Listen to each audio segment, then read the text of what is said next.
নমস্কার বন্ধুরা, আশা করছি আপনারা সবাই ভালো আছেন এবং সুস্থ আছেন। আমি রাখি আমার চ্যানেলে সবাইকে জানাই অনেকটা স্বাগত।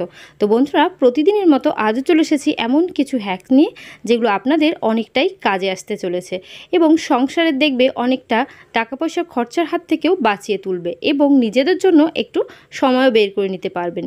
তো তাই চলে এসেছি আমার প্রথম টিপসে বন্ধুরা, আমরা যখন সবজি কাটি, রান্নাঘরে সকাল থেকে দুপুর পর্যন্ত থাকতে হয়। এইবার কাটাকুটি করতে গিয়ে রান্নাঘরে নানান কাজকর্ম পরিষ্কার পরিচ্ছন্ন করতে গিয়ে আমাদের হাত, নখ, আঙুল এইভাবে কালো কালো দাগ পড়ে যায়। বিশেষ করে সবজি কাটার পর সবজির একটা রস থাকে, মানে একটা কষ থাকে, সেই কষটা আমাদের আঙুলের মধ্যে লেগে যায়।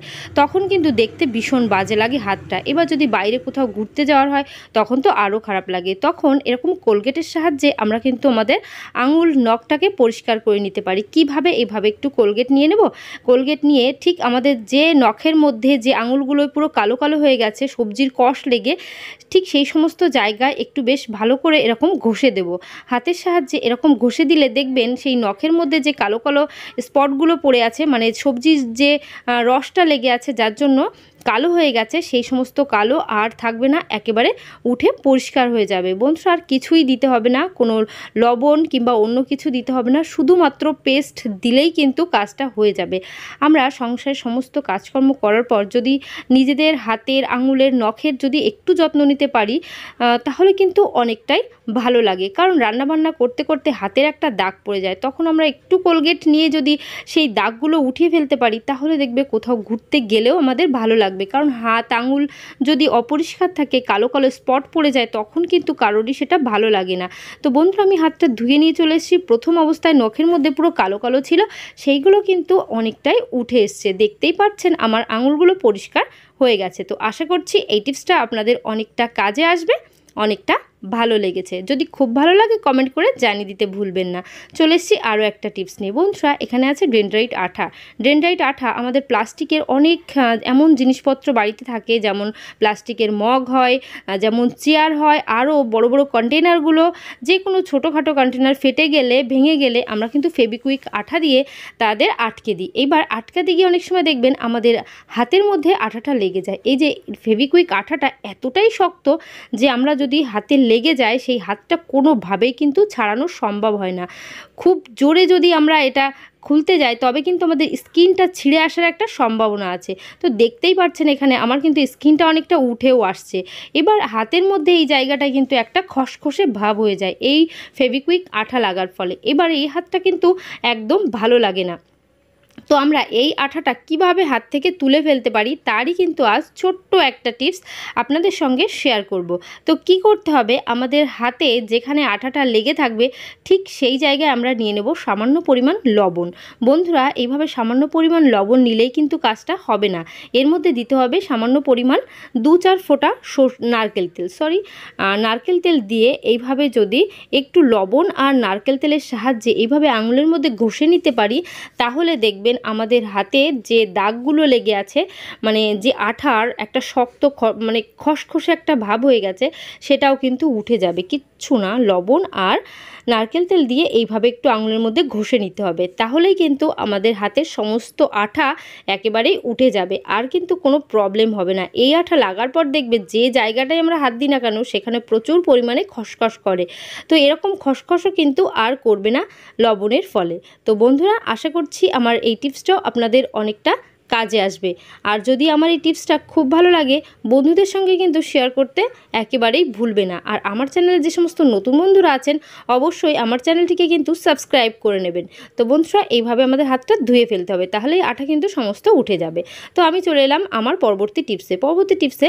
আমরা রিমোট ব্যবহার করি। এবার এই যে রিমোট দিয়ে টিভি দেখি, এসি চালাই, বিভিন্ন কাজের জন্য রিমোটের প্রয়োজন হয়। এবার এই রিমোটটা প্রতিদিন আমরা ব্যবহার করতে করতে দেখবে একদম পরিষ্কার করা হয় না, পুরো ধুলো ময়লা পড়ে নোংরা হয়ে যায়। অনেক সময় রিমোট কিন্তু বাচ্চারাও মুখে দেয়, তাই রিমোটটাকে পরিষ্কার করে নিতে হবে। কিভাবে পরিষ্কার করবেন? থিনার তুলোর মধ্যে মানে নেল রিমুভার যেটা সেটা তুলোর মধ্যে দিয়েও পরিষ্কার করা যায়, কিন্তু যেহেতু বাচ্চারা এটা মুখে দেয় নেল রিমুভারটা দেওয়া আমার মতে ঠিক না। এবার আমি নিয়ে নিয়েছি হ্যান্ড স্যানিটাইজার। তো হ্যান্ড স্যানিটাইজার দিলে এই রিমোটের মধ্যে যদি কোনো জীবাণু থেকে থাকে সেই জীবাণুগুলোও মরে যাবে। তুলোর মধ্যে স্যানিটাইজারটা একটু স্প্রে করে নিলাম, স্প্রে করে এইভাবে রিমোটের মধ্যে তুলোটা দিয়ে কিন্তু ঘষে নেব। এইভাবে ঘষে নিলেই দেখবেন বন্ধুরা আমাদের রিমোটের যে ধুলো ময়লা নোংরা পুরো রিমোটের মধ্যে পড়ে আছে সেই সমস্ত দাগ কিন্তু একেবারেই উঠে যাবে, আর কিন্তু এই দাগগুলো থাকবে না, আর দেখতেও অপরিষ্কার লাগবে না। যে জিনিসটা আমরা প্রতিদিন হাতে নিচ্ছি, বাচ্চারা মুখে দিয়ে দিচ্ছে, সেই জিনিসটা যদি আমরা একটু পরিষ্কার করে রাখি তাহলে কিন্তু অনেকটাই ভালো হয়। বন্ধুরা এইভাবে আমরা রিমোটটা পরিষ্কার করে নিলে দেখবেন দেখতেও অনেকটা ভালো লাগবে আর ধুলো ময়লা পড়বে না। মাঝে মধ্যে অন্তত সপ্তাহে না হলেও 2 সপ্তাহ অন্তর একবার যদি আমরা এইভাবে পরিষ্কার করে রাখি তাহলে কিন্তু অনেকটাই ভালো হয়, আর সপ্তাহে একবার করে করলেও তো আরোই ভালো হয়। তো বন্ধুরা আশা করছি আমার এই টিপসটা আপনাদের অনেকটা কাজে আসবে, অনেকটা ভালো লেগেছে। তো বন্ধুরা চলে এলাম পরবর্তী টিপসে। এখানে আবারও রিমোট নিয়ে নিয়েছি। এবার এই যে রিমোটের পেছনে যে ব্যাটারিগুলো থাকে সেই ব্যাটারিগুলো, রিমোটের ব্যাটারি যখন কমজোর হয়ে যায় মানে টিভিটা চলছে না, খারাপ হয়ে গেছে, তখন কিন্তু ব্যাটারিটা আমরা চেঞ্জ করে ফেলে দিই। এবার এই যে ব্যাটারিগুলো আমরা ফেলে দিই, ফেলে না দিয়ে আমরা কিন্তু একটা কাজে লাগিয়ে নিতে পারি। তো সেই কাজটা কি আপনাদের সঙ্গে শেয়ার করতে চলেছি। তো কি করব, রিমোটগুলো কখনোই ফেলে দেব না, ফেলে না দিয়ে কিন্তু আমরা গুছিয়ে রাখবো। দেখবেন আমাদের সংসারে এমন অনেক জিনিসপত্র থাকে, যেমন ডাল থাকে, চাল থাকে, যে কোনো ডাল, মুসুরির ডাল, মুগ ডাল, ছোলার ডাল, আমরা যখন একটু বেশি করে আনার পর এইভাবে কন্টেনারের মধ্যে রেখে দিলে দেখবেন জাল জাল মতো একটা নোংরা পড়ে যায়, মাকড়সার জাল মতো হয়ে যায়, পোকা লেগে যায়, তখন কিন্তু অনেকটাই সমস্যার মধ্যে আমাদের পড়তে হয়। তাই আমরা সেই পোকামাকড় যাতে না লাগে, তাই ডালের মধ্যে যদি আমরা এই যে ব্যাটারিগুলো আমরা ফেলে দেব ভাবছিলাম সেই ব্যাটারিগুলোকে রেখে দিতে পারি, তাহলে কিন্তু ডালের মধ্যে কখনোই পোকা লাগবে না এই ব্যাটারির ফলে। তো বন্ধুরা শুধুমাত্র যে এটা ডালের জন্যই প্রযোজ্য তেমনটি নয়। এমন সময় দেখবে আমরা অনেক কি হয়, বাড়িতে অনেক মেম্বার যখন থাকে চাল অনেক করে এনে রাখতে হয়। তো সেই যখন বেশি করে চাল আমরা এনে রাখি, আনার পর বেশি চাল কিন্তু রাখতেই পারি না, পোকা তখনই লেগে যায়। অনেক পদ্ধতি আমরা ইউজ করি যাতে চালের মধ্যে পোকা না লাগে, কিন্তু সবটাই বেশিরভাগটাই কিন্তু ফেল হয়ে যায়। এবার কি করব, এই যে ব্যাটারিগুলো আমরা যদি এরকম চালের মধ্যেও দিয়ে রাখি তাহলেও কিন্তু চালের মধ্যে কখনোই পোকা লাগবে না। তো বন্ধুরা আশা করছি আমার এই টিপসটা আপনাদের অনেকটা কাজে আসবে, অনেকটা ভালো লেগেছে। খুব ভালো লাগে বন্ধুদের সঙ্গে অবশ্যই কিন্তু শেয়ার করবেন। তো আমি চলে এলাম আমার পরবর্তী টিপসে। এখানে কি আছে, সিঁদুর।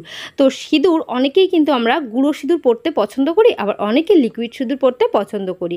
এবার আমরা যারা গুঁড়ো সিঁদুর পরতে পছন্দ করি তারা সিঁথিতে সিঁদুর দিই, অথবা সেই গুঁড়ো সিঁদুর দিয়ে কিন্তু আমরা টিপও পরি। এবার এই যে গুঁড়ো সিঁদুর যেহেতু কি হয়, সেই গুঁড়োগুলো না আস্তে আস্তে যত হাওয়া লাগে মুখে, অনেক সময় হাত মুখে দিলে, কপালে দিলে সেই সিঁদুর না মানে ঘেটে যায়, চারিদিকে মুখের মধ্যে লেগে যায়। অনেক সময় গুঁড়োগুলো আবার ঝরে ঝরে পড়ে যায়। কি হয়, আমরা এরকম যদি মুখ কখনোই কাপড় দিয়ে মুছে থাকি তখনও কিন্তু সেইগুলো একেবারে উঠে যায়। তো বন্ধুরা যখন এরকম সিঁদুর উঠে যায় তখন দেখতে খুবই বাজে লাগে। গুঁড়ো সিঁদুর পরার খুব ইচ্ছা থাকে, কিন্তু পরলেই গরমের দিনে প্রচুর ঘাম হয় মুখে, সেই ঘামের জন্য কিন্তু সিঁদুরগুলো গলে গলে পড়ে যায়, চারিদিকে উড়ে মুখের মধ্যে চারিদিকে অবস্থা খারাপ হয়ে যায়। তো আমরা কি করব, ছোট্ট একটা টিপসের মাধ্যমে এই সমস্যা থেকে কিন্তু রেহাই পেয়ে যাব। নিয়ে নিয়েছি এখানে ভেজলিন।